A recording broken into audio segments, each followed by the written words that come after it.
Hello my beautiful puddings and welcome to the Kitties classroom that you've all been waiting for. This is part 1 of 4 on how to make your own pudding doll. In today's class we're going to learn how to make the basic sack body, cutting and sewing it, attaching the legs, and making the wire frame. The masterclass is split across 4 separate videos so you get a very detailed breakdown of each step. I really go in depth on how to do them and different ways that you can do them as well because everyone's a little bit different. If you're just a beginning sewer, I'd probably recommend doing one of my other tutorials first, just because this one is more intermediate to advanced and some of the skills are a little bit fiddly and difficult. So if you're just starting out, go do one of them first, see how you go, and then come back to this one. There will be a separate needle felting tutorial on how to make the markings both on their face and across their body. If you're wanting to do markings on their body, you will have to watch that tutorial first because you do have to do needle felting steps on the body first.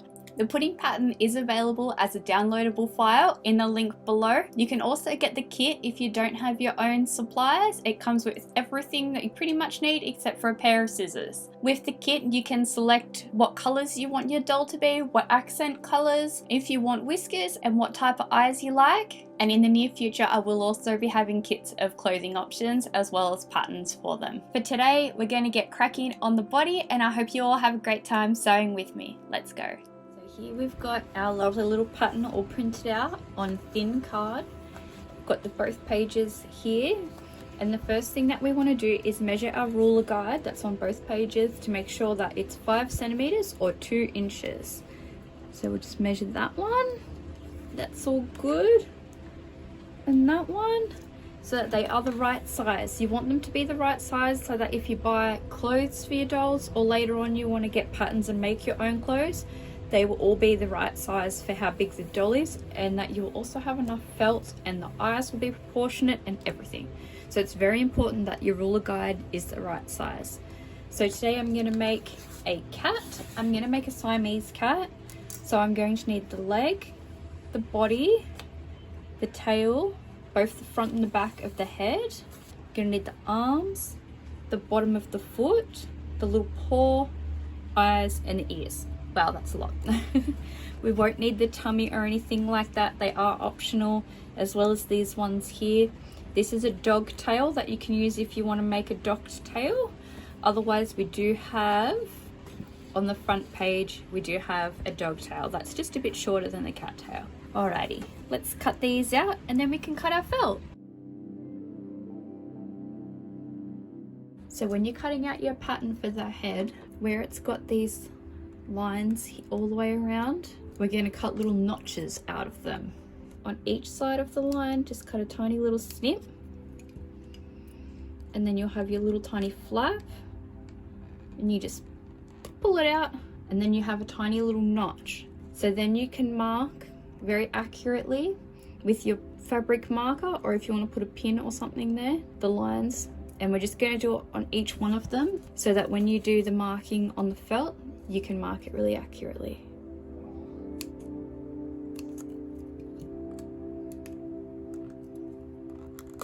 Now we've got all our lovely pattern pieces cut out. It's time to cut out our felt. And like I said, I'm going to be making a little Siamese cat.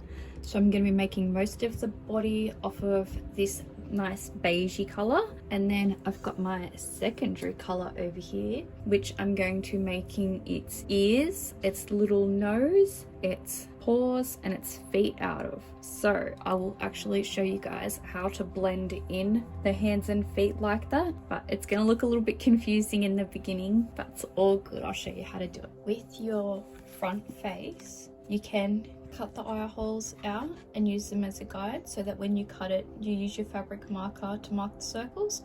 But I just like to do the notches, mark out my lines so I have a good reference for putting all of my facial features in, and then I use my glass eyes to just trace around the circles because that's what's easier for me.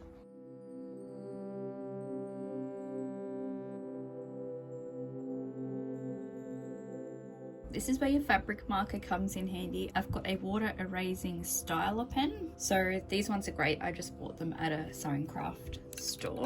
And you just mark where you put your little notches.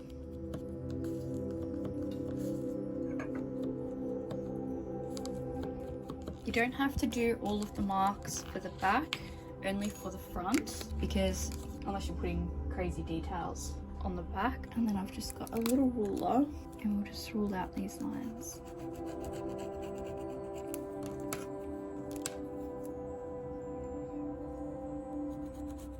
And then this is what I said about tracing the eyes. So I just hold it in the corner there so it's touching both lines but not crossing over. It's only just touching. And then just trace around the eye. And like I said, if it's going to be easier for you to cut the eye holes out of the pattern, then go for gold. This is just what's easier for me. Here we are, and I've got our face all marked out.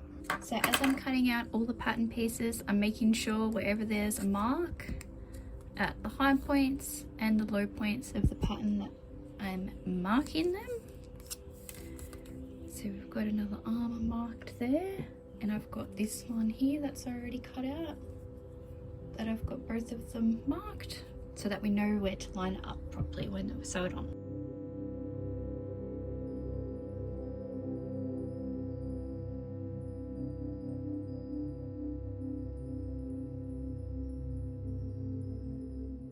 So because I'm making a Siamese cat, I will be cutting the tail, the feet, ears, eyes and the hands out of this darker brown. I will make a separate video of how to blend them together, just so that it's not crossed over if you're not wanting to do anything like this with the two-tone, but I will be doing it in this one just because I want to make something a little bit more interesting.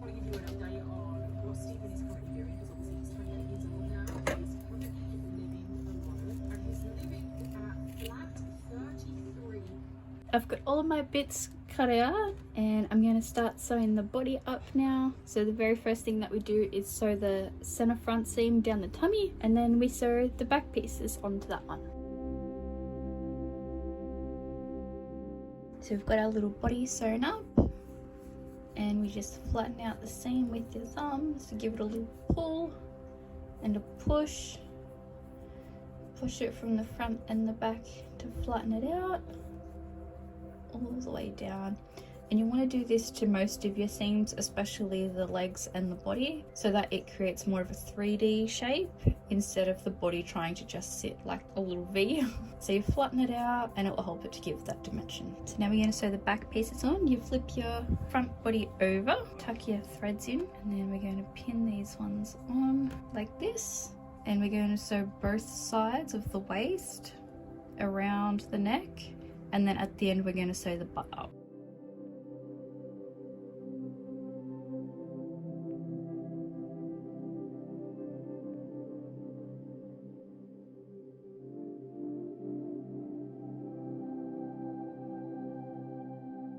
Now we've got our body sewn up, we're going to sew the butt.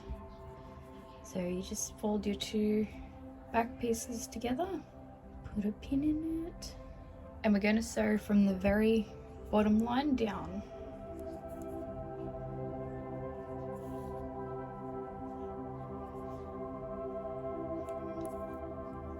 And this is so that you leave the top open so you can get your frame in. Just do a few stitches here, and then you can tie it off here if you want, but what I do is I just bring it in side, and I just go just underneath the felt a little bit. I just go down like that, pull it in, make sure it's nice and tight, and then go back up.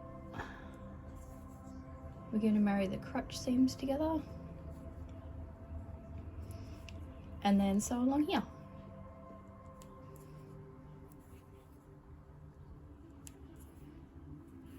And then we're going to tie the knot off in here.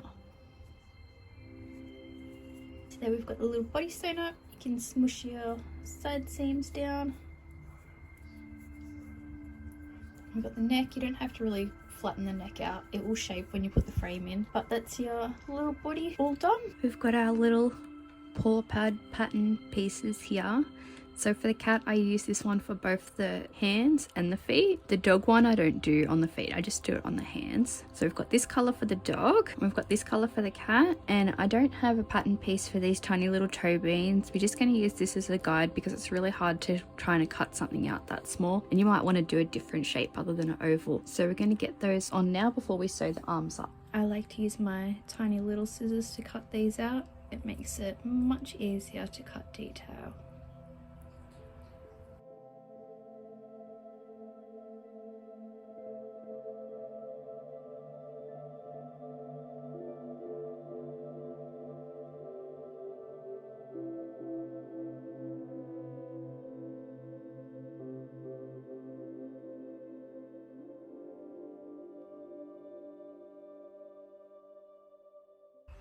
Now I've got all my tiny toe beans cut out. I've got 8 for the dog because it's just his arms. I've got 8 oval ones for the cat for the arms, and I've got 6 round ones for the cat's feet. So these ones are going to go on here, and these ones are going to go on here, following the guide that we've got there. But I'm going to use my tweezers and a tiny little smidge of glue to hold them in place while sewing, just to make it a tiny bit easier.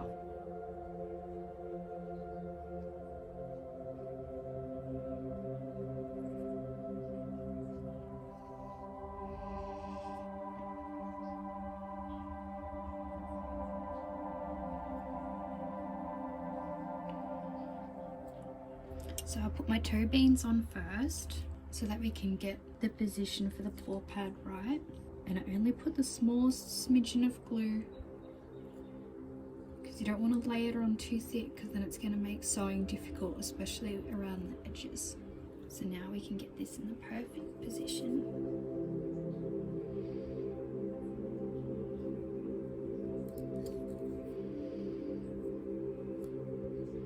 You want it to be just a millimetre or 2 away from the toe beans, because otherwise if you're getting up beyond the wrist joint, then it's going to actually be on the arm. You want it to kind of be under this line here. I put the paw pad on the back feet on first so that I can get a good idea of where these ones go. You just want the tiniest smidgen possible of glue,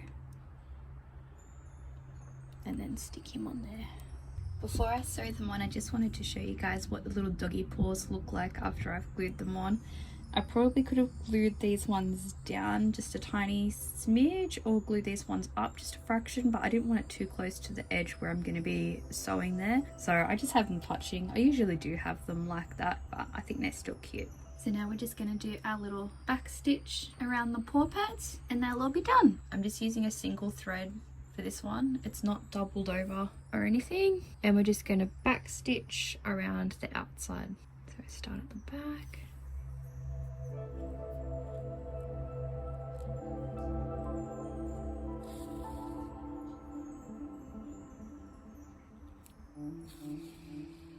I'm just going to do tiny little stitches.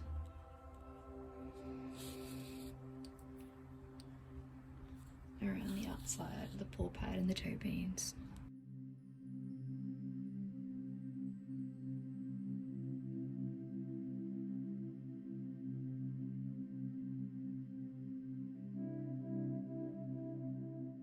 When you finish sewing your toe beans, just pull your last thread down to the inside and tie your knot off in there.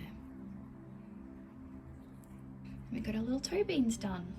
So now we've got our little toe beans sewed on.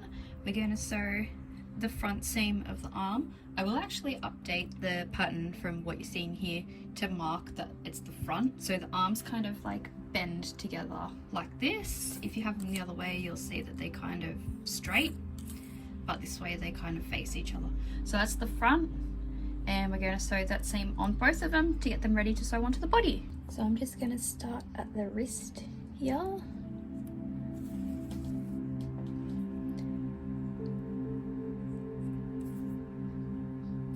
And then I'm going to sew all the way up here. Then because this cat's two-tone, I'm just going to change the thread after a few stitches. So we've got our arms all sewn up. We've flattened the seam out. You don't sew the back of the arms yet. That's one of the last things you actually sew, because it just makes it easier to get the arms on. And we're going to sew the legs up now. So we've got our inner and our outer legs ready to go, and we're just going to pin them together and sew the front seam. Just make sure it's all lined up nicely at the top and at the bottom, and we'll pin them together.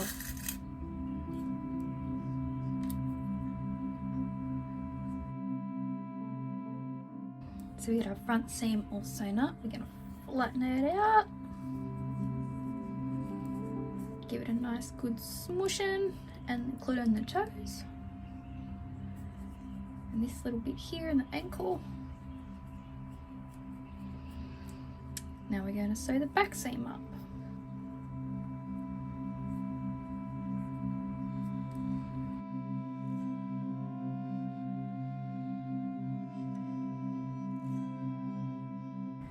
So we've got our back leg seam done, and we're going to try and push that down as much as we can with our fingers inside the leg.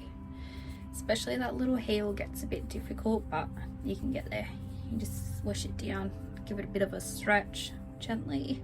And we've got our leg. I've already got this one sewn up, so they're opposites and they're ready to sew on the body. Woo! If you're making a dog, you might have noticed that the dog patterns are different. This is the dog legs, and it actually has a separate foot for the top part. So we're going to sew the front seam first, and this bit actually is a tiny bit longer at the top there. That's okay, you don't have to ease that in or anything. That's just a little bit pointy, and you can chop it off when you get there. It's just so that there's a bit of room there for the stitches.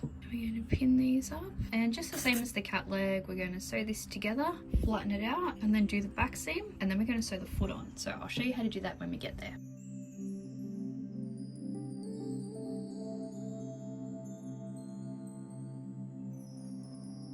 Just gonna snip this off.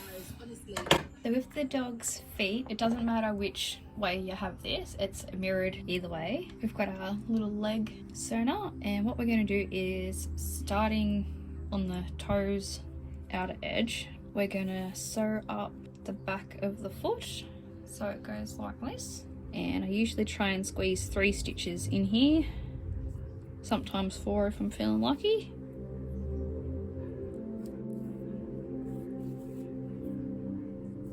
And we're going to make sure it's nice and tight so it doesn't come undone. And then we're going to flatten it out. Picked a horrible colour for this dog to do my demonstration on. And we're going to get the back of the leg. The back of the leg is where you've got your little muscles here, and it's lower down. And we're going to pin that together. So we're going to get a pin, put it through the seam, and through the seam into the leg. And then at the front, you've got your marker there. We're going to put a pin through.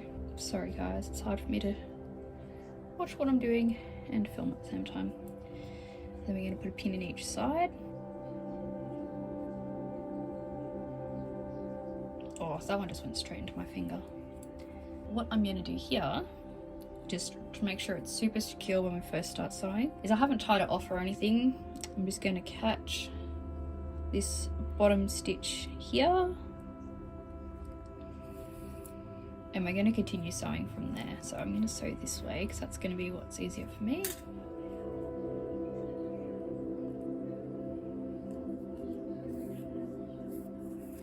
And we're just going to continue stitching it on like this, and then sew the legs on exactly the same as the cat.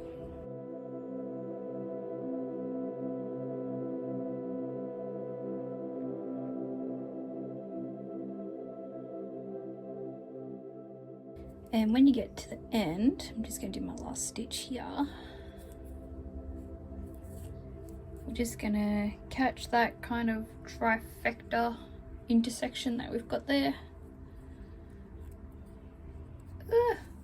And pull it through.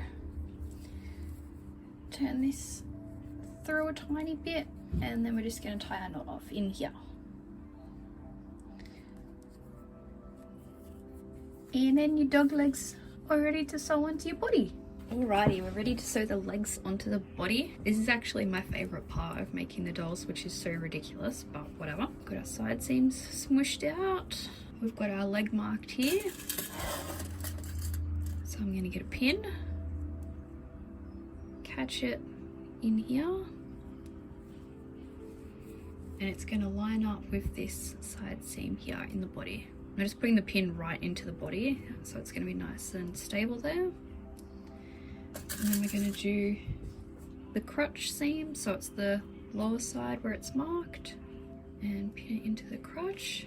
And there's no marks on the body where the leg meets up with the seam. We're just going to try and make it fit, so the leg is a little bit bigger. That just gives it a bit of ease, so that there's actually like a butt, I guess you can say. So we're going to try and line it up the best we can without it being like a gap there or a gap down here. We're just going to try and get it nice and even and pin from the body into the leg. So this bit is a bit tricky, but once you've got it all pinned together, you'll be fine.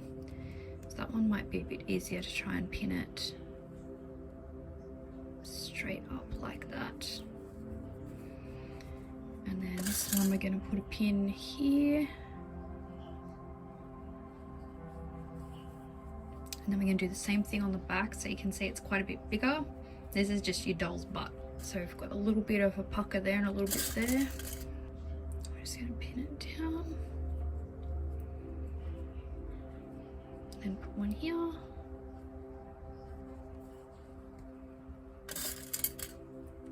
And put one here. So that one's all pinned and ready to go. If you want to put a pin here at the front too, that would help. I'm going to put it down.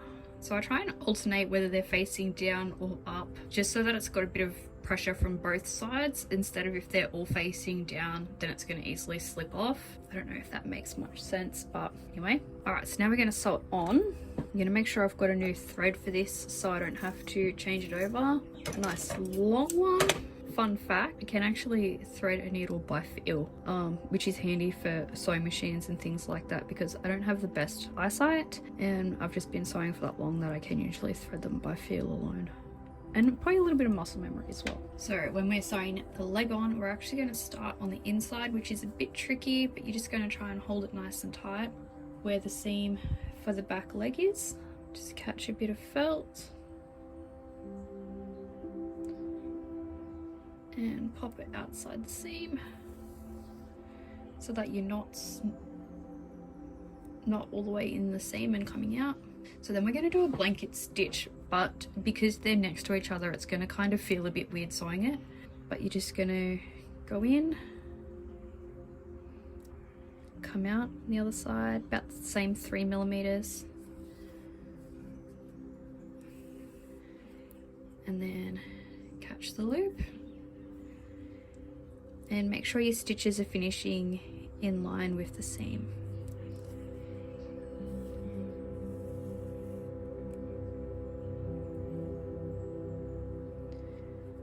So it is a bit painstaking, this bit, but trust me, it'll be worth it.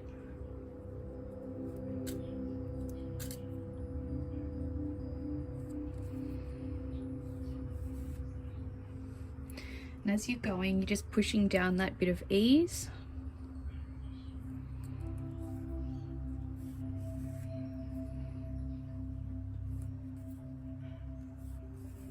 While I'm sewing this, I do actually have my finger inside the leg the whole time. I don't know if you can kind of see my fingers in there, so that I'm making sure I'm not catching the other side of the leg at all, and it's also helping to support the leg, making sure it's not coming apart. And I will just flip it around, so I sewed it like that there. Just flip it around so it's a bit more ergonomic for me to sew.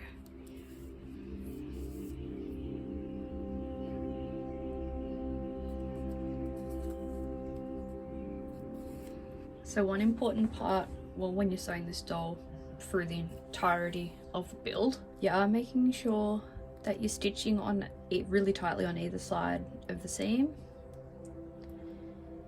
If you wanted to be super safe, you could catch that loop there and sew it, but I don't bother with that. I just make sure I sew it on either side of the seam nice and closely, and not too close to the edge that it's going to rip it either, just like about 3 millimeters where the stitches are. It gets a little bit tricky when you get to the crotch, but don't worry, you might just have to do a couple of extra stitches if you need to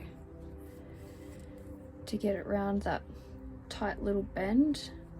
trust me when I say the armpit is the most difficult part, but it's only a couple stitches that's hard. And I will show you a bit of a trick that I use to kind of get around it. So we're just about to finish up this part. So we're just up to the last stitch here, and I am actually going to kind of do one in between and catch that seam there. And I'm gonna put my finger inside and catch the last, well, technically catch the first stitch on there and pull it into the leg. And then we're going to sew our knot off inside. Oh, I did actually get it a bit. So we're just going to tie it off on the inside where we've got our starting knot. So this is how I hide all of my knots. The only ones that you end up seeing are the arms and the center back seam. You can hide the arms, and if you've got a tail, it's easy to hide the center back seam as well under the tail. Snip that off. And your leg's all sewn up. So now we're ready to sew our second leg on. What we're going to do with this one is just bend it up out of the way and pin it onto the side here. We've got it open like that. We're just going to pin it down so it's out of the way while we sew the crutch. So same deal, we're going to pin this leg on with the outer piece. Oh, I did forget to mention to make sure when you're pinning your legs on that you're not pinning them backwards. If your opening's at the back, you want your feet facing the front. You would be surprised how often I actually sew them on backwards, not realizing. It gets a little bit tricky once you've got your first leg on, but you'll be right, you'll get there. And I'm just pinning it straight up into the back.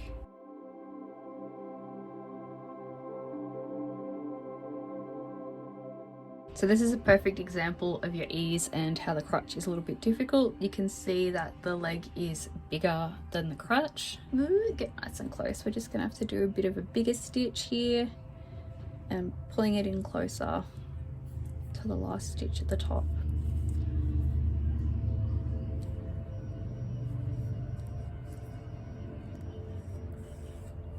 And see how it's getting a bit smaller already? So we're just going to have to do that probably to about here.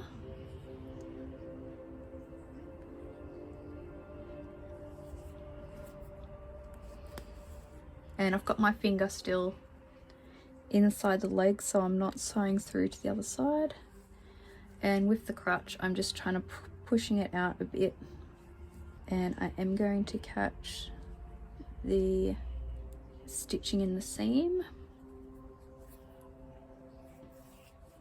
And that's pretty much closed up there, and we just got to sew up a little bit at the back, sew it up to, and then the leg's done. Oh, and then I'm out of focus, great.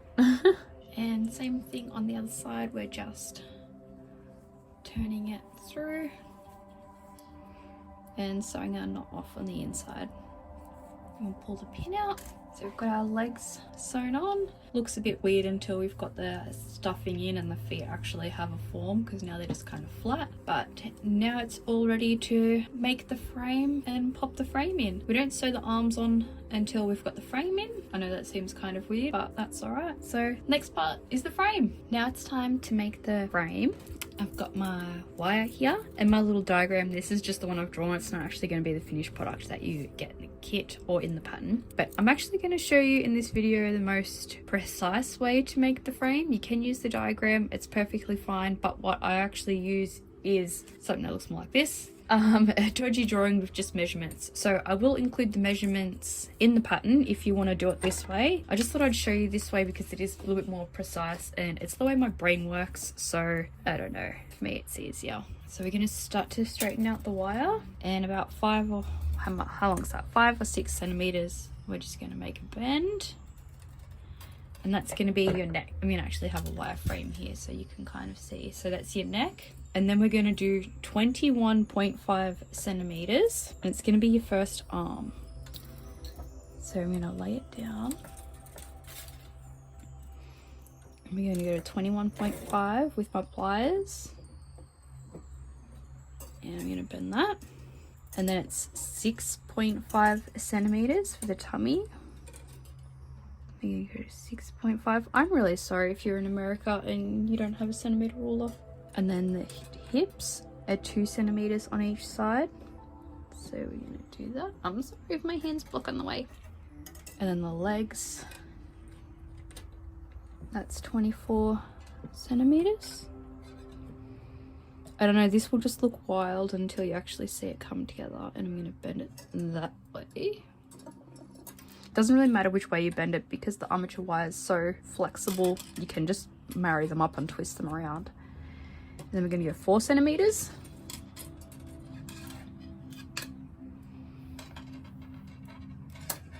Another 24 is the other leg.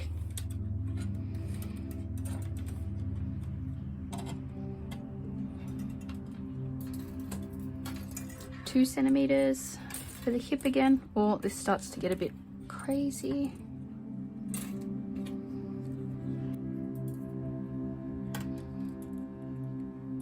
Let me go another 6.5 for the tummy.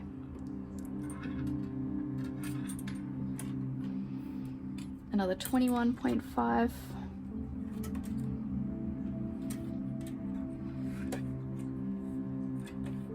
For the arms, and that's the most important one to get accurate because you want the hand to be precisely lined up for your fingers. And then about 5 or 6 centimeters for the neck, and we chop it off. My pliers have a little thingy in the back to chop. And then you've got plenty left to make a tail for a cat. We're just gonna put that aside. So now you end up with this crazy shape. I'm gonna zoom out a bit and then show you how to bend it together. So now we're all zoomed out and I've got my crazy wire shape. We're gonna get the two 6.5 pieces and put them together. And we're just gonna give them a tiny little twist. Nice and loose. And then we've got our legs at the bottom here. We're gonna bend that bit up together. Pull it out.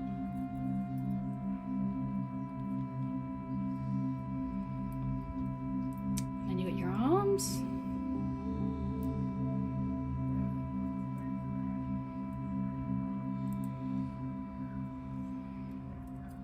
And there you go, you got your kind of random little wire frame. Now the most important part with the frame is to leave your fingers looped, or your hands looped, because we'll actually sew the fingers into the wire. And if I quickly show you, once we put the stuffing on, you leave the loop there and we stuff them when we actually stuff the hands.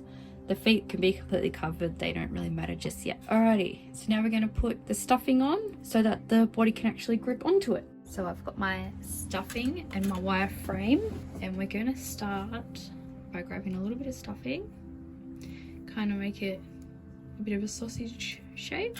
I'm going to undo this gentle twist just here and open it up just a little bit, and we're going to wrap the stuffing around one side of the waist. But it's kind of tricky to hold it and hold the frame. And we're going to put that twist back in so that you're twisting the wire actually around the stuffing. So that's just like that. And then we're going to do the same thing on the whole rest of the body. So I usually do the waist first so it makes a nice base, and then I do the hips.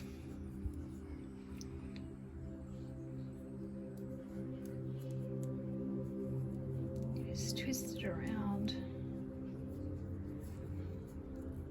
and then fold it back on. And then what we're going to do, this bit's a little bit finicky but you can line it up, is we're just going to twist the leg up and over.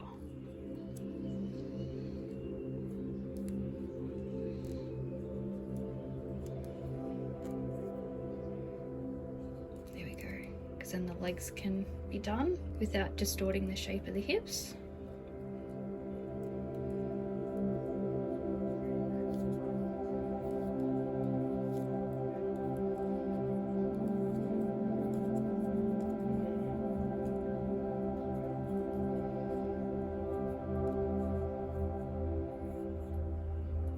And if it's getting a bit difficult to hold it, you can just twist it as you go.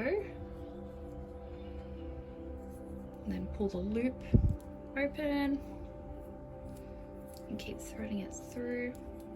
So doing this allows the stuffing to grip onto the doll, and it gives the frame a bit more of a flesh than just putting the frame in, because then when you move your doll around, it has more body to it and it's easier.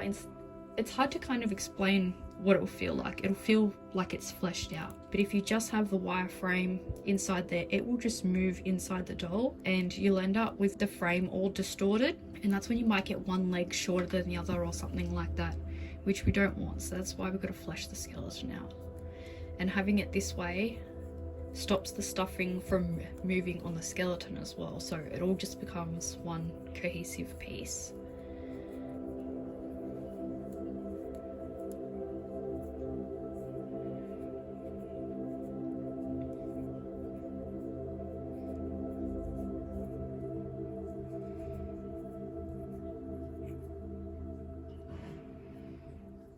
Okay, we've got our legs done, and we'll repeat with the arms. And so the arm, we're just going to leave about a 1 centimeter, 1.5 kind of centimeter loop at the end.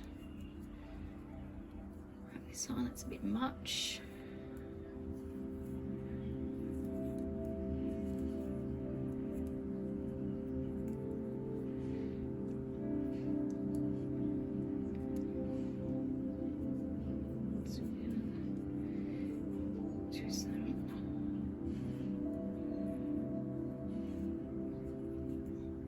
So the loop I'm making sure is facing up to the sky, because when you've got your arm down by the side, that's the way the arm's going to get sewn on. I'm going to need my pliers because I don't know if you can really see, but there's a big ass gap here. So I'm just going to, which way is the arm twisted? That way. I'm just going to make sure it's twisted nice and close into the chest there. And I'm just going to do one twist on the other side as well before I get started. Okay, I've got my arms done and I finished up the neck. I might just kind of squish the feet down a little bit so they're not so loopy. Now what we're going to do is we're going to use thread to wrap more stuffing over the top of it to help it give a bit more body. And we're just going to grab a bit of stuffing and then wrap it around.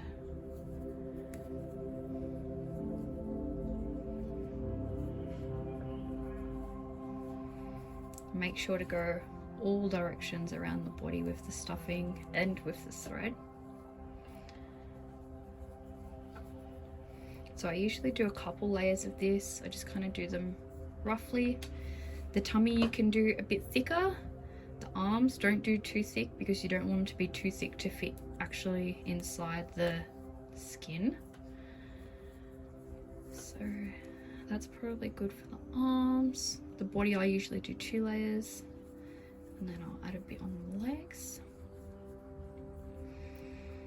And then I've just got a random daggy thread that I don't really need, and I just hold it on there and then tightly wrap it around when I'm not getting trapped on the legs. Wrap it around the body.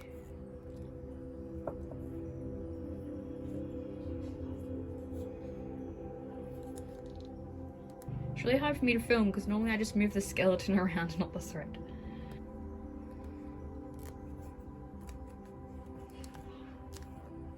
So you just keep going with that method until it looks like this one. So you've got your little loops free. You've probably got your pokey bits coming out the top there, but that's all good. And you've got your feet all rounded off and it's all nicely snug. Remember, your arms aren't too big compared to your body or your legs. They can be a bit chunkier. And if you're making a cat, now I'm going to show you how to get your legs nice and bent so that they will fit in the little leg shape, because we've got a diagram for that. So here's my cat leg diagram. Once again, it will be a bit fancier in the actual pattern, but this is just what I've drawn up for myself and so I can scan in. And we're going to be measuring it off of where the hip starts. So I'm going to actually put the arms up out of the way, lay it on its side. So lining it up to where the hip is, and then we're going to be bending the leg so that it fits into the diagram. So it fits there and it all lines up. I'm just going to go off what I can feel here to make them the same. This one's just got stuffing hanging out the end. They are actually the same length. But in your pattern, I will have a reflected one so you can actually do it for both sides. So there we go. They're all bent now, and that will fit in the legs. And now your skeleton's all ready to fit in your body. So with the dog, you don't have to worry about shaping its legs at all with the frame. You just pop them in straight. And we're just gonna pop them straight in through the legs, through the back hole. So that your feet just pop out the bottom and that the crutch of the frame is sitting nicely in the crutch of the doll. Then we're going to move the front of the doll forward, bend the arms forward nicely together.